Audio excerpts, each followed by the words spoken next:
На Белсаце лінгвістычная праграма «Моўнік» і яе вядоўца Вольга Іскрык. Людзі майго пакалення, старэйшыя, мяркую, памятаюць. У савецкай школе нас вучылі, што нашыя продкі карысталіся старажытна-рускаю моваю. А з прычыны развіцця феадалізму, захопу вонкавымі ворагамі, адзіны рускі народ распаўся і ўтварыліся тры народы з трыма мовамі. Ці так было насамрэч? Разабрацца ў гэтым пытанні нам дапаможа кандыдат філалагічных навук, даследнік Ігар Клімаў. Добры дзень, спадар Ігар. Добрый день. Ускарыны Біблія руска. Катэхізіс Сымона Буднага прызначаны для простых людзей языка руськага. Дадам, Василь Тяпінскі адрасуе свой пераклад Евангелия народу свайму рускаму, якое іх уласным языком рускім у друку выйшла. І афіцыйная назва ВКЛ – гэта Вялікае княства літоўскае, жамойцкае і рускае, між іншым. А ў энцыклапедыях, у падручніках беларускай гісторыі, літаратуры мова ВКЛ завецца стара-беларускаю. То як называлася мова нашых продкаў эпохі Вялікага княства?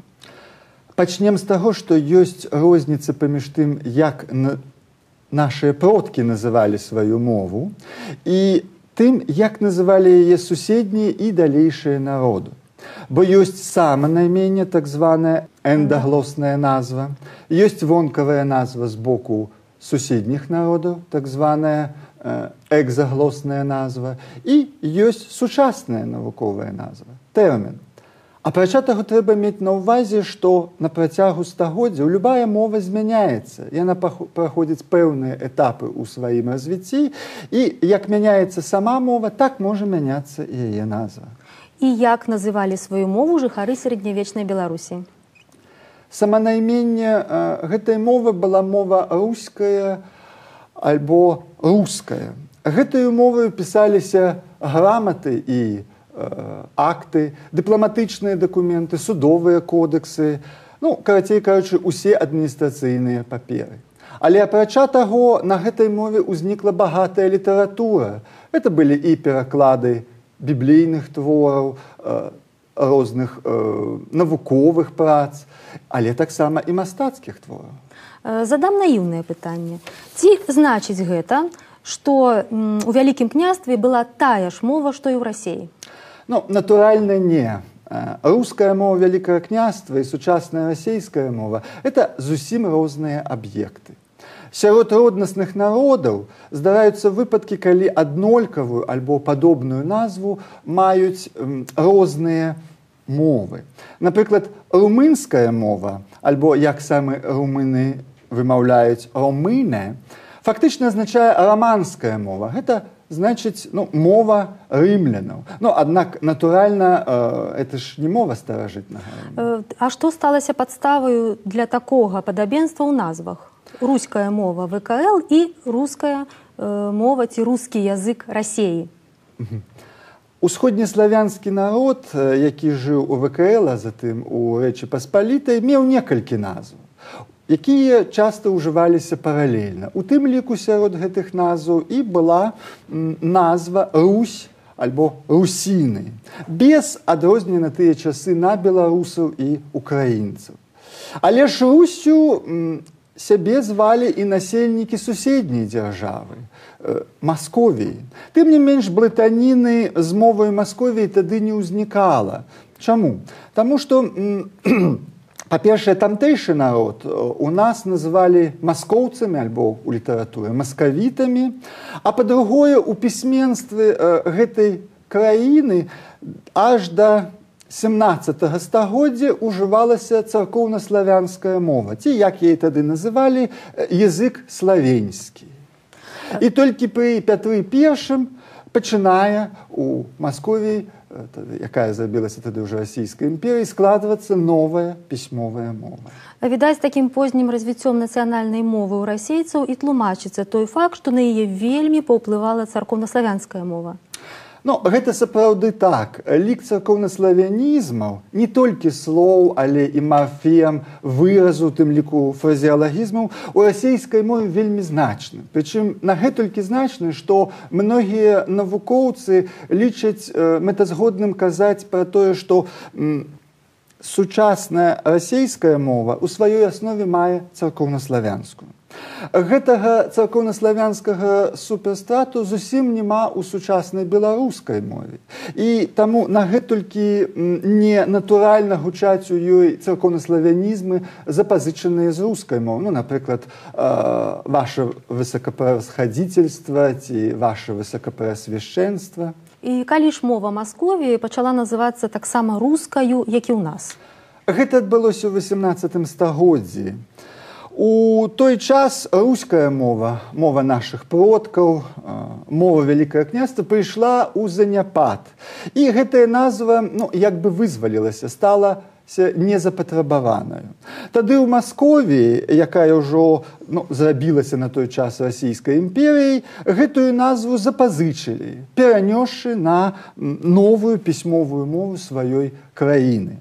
Тым больш, што новая імперія прэтэндавала на землі былой старажытнай Русі, усяго усходнеславянскага свету, і запазычанне назвы добра адпавядала яе палітычным памкненням.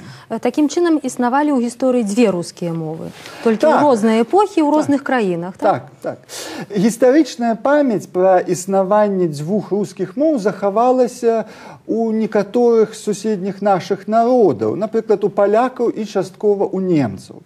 Больш старажытную мову даўніх беларусаў і украінцаў палякі і цяпер называюць язык рускі, а мову сучаснай Расіі язык расійскі.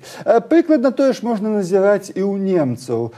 Мову даўнюю мову нашага народа яны называюць рутейніше шпрахе, а мову расійскую яны называюць русіше шпраха. Прыкладна такія ж суадносіны можна знайсці ў лацінскай мове, дзе існуе лінгва рутейніка. Называлі нашу мову і літоўскаю. Так, літоўскую, і ліцвінскую, і літванскую. Гэта варыянты назвы паводле наймення дзяржавы Літвы і яе асноўных насельнікаў, літвінаў. Это балцкае і славянскае насельніцтва. У заходніх крыніцах існавалі яшчэ іншыя назвы нашай мовы: роксаланская, сарматская, венецкая ці венская альбо вінская. Это назвы, якія заставаліся ў літаратуры і не мелі натуральна шырокага ўжытку. А як называлі мову Вялікага княства ў царскай Расіі? У 19 стагоддзі, калі расійская навука пачала адкрываць для сябе спадчыну даўняй Беларусі і Украіны, назва руская мова, якую знаходзілі ў розных актах і крыніцах, здавалася расійскім навукоўцам неадпаведнай для наймення мовы чужынных ім беларусаў і украінцаў. Таму расійскія аўтары ў 19 стагоддзі прапаноўвалі розныя назвы: польска-руская ці руска-польская, літоўска-руская ці руска-літоўская, заходня-руская, паўднёва-заходня-руская. Сустракаліся тады этнічныя назвы: беларуская ці маларуская. Аднак пасля задушэння паўстання Кастуся Каліноўскага расійскія ўлады запатрабавалі ўжываць толькі назвы паводле геаграфічнай прыкметы: заходня-руская ці паўднёва-заходня-руская.